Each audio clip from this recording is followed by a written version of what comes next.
Hello, magandang umaga mga ka-viewers. Ay, ano, alas 12 na pala.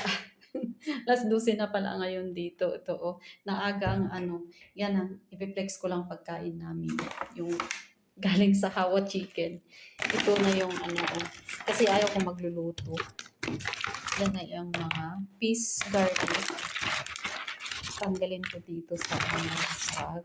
Yan, oh, yung mga pickles at saka yung garlic peas. At saka ito, yan, nagpabili na lang ako. Yan. Oy, hindi ko ito hindi ko ito pinapa, ano ba yung tawag nila? Pinapa-model. Yan, oh. Yan. Yan. Tapos, ikain namin dito sa Lebanese bread. Yan, oh. White bread. Yan. Yan, papakin na lang. Yan. Diba? Tanggalin ko ito. Tanggalin ko ito. Tanggalin ko yan. Yan.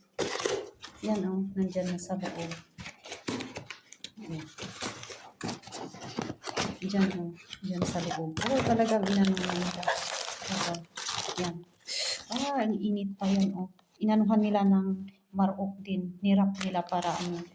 Yan, dalawa yan. Papakin namin. Maraming salamat sa panonood, mga ka-viewers. Thank you for watching. Hello, mga ka-viewers. Ako na yung nahuling kumain.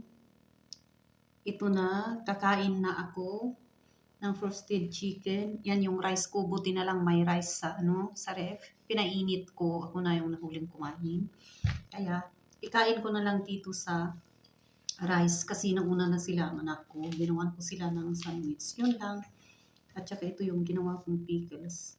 Yan. Yan.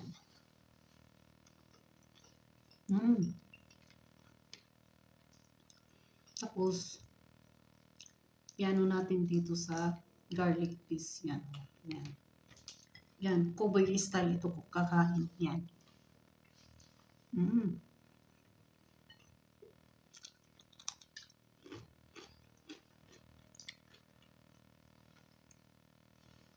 Thank you for watching. Mga ka-viewers, kain muna ako para hindi na lumamig.